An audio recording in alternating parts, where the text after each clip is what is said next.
This is problem 59 of Neetcode 150, binary tree, maximum sum path. Alright, so we're given the root of a non-empty binary tree, and we have to return a maximum path sum of any non-empty path. So a path basically is a binary tree. A path in a binary tree is a sequence of nodes where each pairs of adjacent node has an edge connecting them. Alright, a node cannot appear in the sequence more than once, and the path does not necessarily need to include the root. Alright, so let's skip that first example. I think it is too obvious, but let's take a look at here. So basically what they mean is that you can go pretty much everywhere and sum up the values that you have, and you have to go at a place with absolutely no split. So when I mean a split, I mean when you reach that node 20, you can either go to the left or you can either go to the right. Okay, you can't do both. All right, otherwise you will have to go back where you started at that 20, and this is gonna add that 20 twice, so you cannot do that. So either you choose that 10, that 15, that minus 15, that 20, that 15, and that minus 5, or you choose that 10, that minus 15, that 20, and that 5. Or you can even go for a totally different path, because they're saying that the root does not necessarily need to be included. So you can choose minus 5, 15, 20, or 5.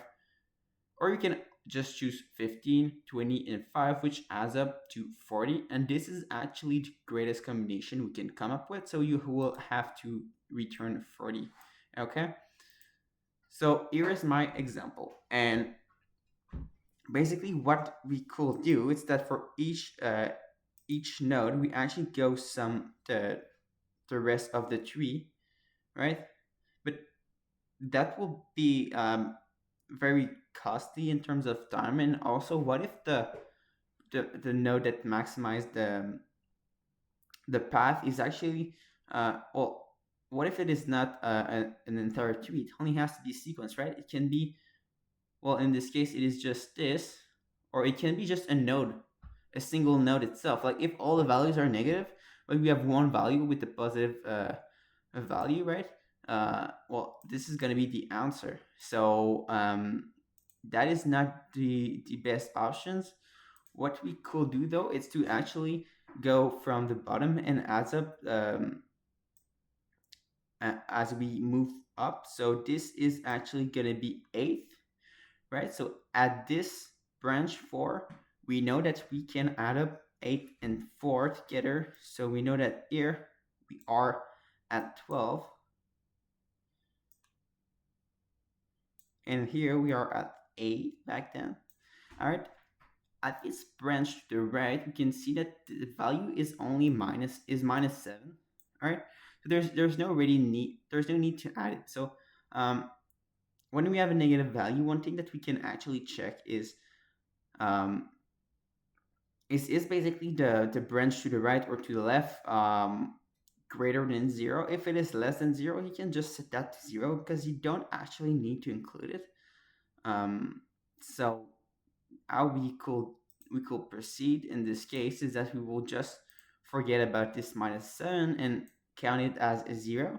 So when you go to that 5 here, you're going to add up 12 plus 5, so 17 instead of 5 plus 12 minus 7, which will have result in 10, all right?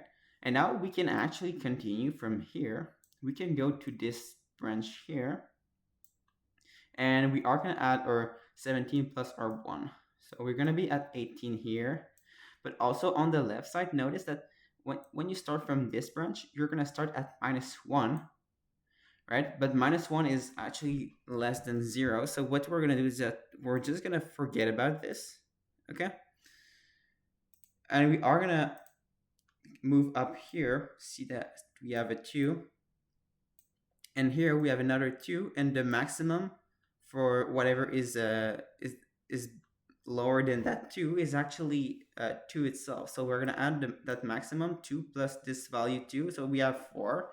So let me just erase that 18 to show that now when we are at the node 1, when we or at the very top of the binary tree, well, we are going to be in a position where we're going to take the maximum of the right and the maximum of the left, and in this case, we have actually 21 as the maximum path. So this will be the answer we will return. Okay, so we are going to use recursion for this, and I think we can go ahead and start coding this. So first, we are going to be willing to initially set or or result or output. Let's call this output, and we're initially going to set that to the value at the root, because I think that in the problem they are actually mentioning that we are going to receive a non-empty binary tree, meaning that we have at least a root. All right, so we're going to set that value to the root. So if our tree is only one node, which is the root, well, we are going to return this. Okay. After this, we are going to create a recursive function. So let's call it DFS, because we're using depth first search. And inside this depth first search, we are actually just going to pass the root in it. Okay. And now this is where we want to check if we reach a none. So if we reach a none, it means that we are at the bottom of the tree. So in this case, we are going to return a value of 0 for that recursion step. So if not root, this is where we are going to return 0. Okay. After this, what are we going to be willing to do? We want to calculate the left max and the right max at that specific node. So left max and right max.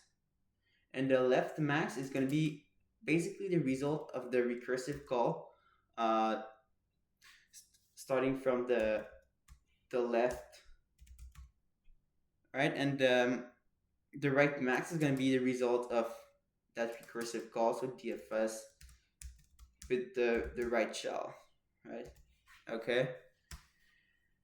And after this, we have to make sure that if the right max is actually less than 0, we actually don't want to take it, because it's just going to reduce the overall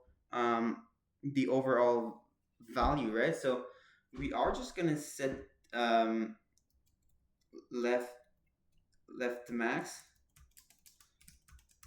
and we're going to set that at the maximum between what it currently is and also 0. So we are going to pick up 0, and we're just going to forget about that left max if it has a negative value, and we're going to do the same thing for the right max. So the right max is going to be the maximum between the current right max and 0. Okay, so that's the core of the algorithm. Notice our output here, and I just thought about it. We have to actually either have to say sell that output if we want to use it. So we actually specify that it is not a local value by hiding yourself, or we can just say non-local output. Okay, because otherwise Python is gonna since an integer is not mutable, Python will try to create another output instance within that method. So we actually have to make sure that we mention that this is not a local value. This is a global one. Okay. So after this, once we made our recursive calls and we have the value of the right max and the left max, we want to make sure that if that value is greater than the previous greatest value in the output, we are gonna update our output. Okay, so we will set the output between whatever is greatest between the output and the left max plus the right max, but also the root's value, right? because the root value is what holds the left and the right max together. So this is super important to add. And for each recursive call, also we want to basically return the that value. So root val plus the maximum of the right max and the left max, because um, see here, uh, for example, at 12, um, we have a left, like 5 has a left child where the well, basically at 5 the left max is 12, and notice that its right max is going to be equal to 0, because we're setting the right max to whatever is greater between 0 and the actual right max. So what we really want, how did we actually get that 17, is by saying that we are returning the value of that node, so 5 plus the maximum between the left max and the right max, okay? So this is exactly what we are going to do. So we are going to say root.val plus the max between the left max and the right max, okay? Cool. And then the algorithm, the recursive function is done. We can call it with the root that we are given in the problem, and we can return the output. Okay, so if I did everything right, it should work just fine. Let's test that out, and there we go. All right, so I hope you learn in this tutorial, and I hope to see you in the next video.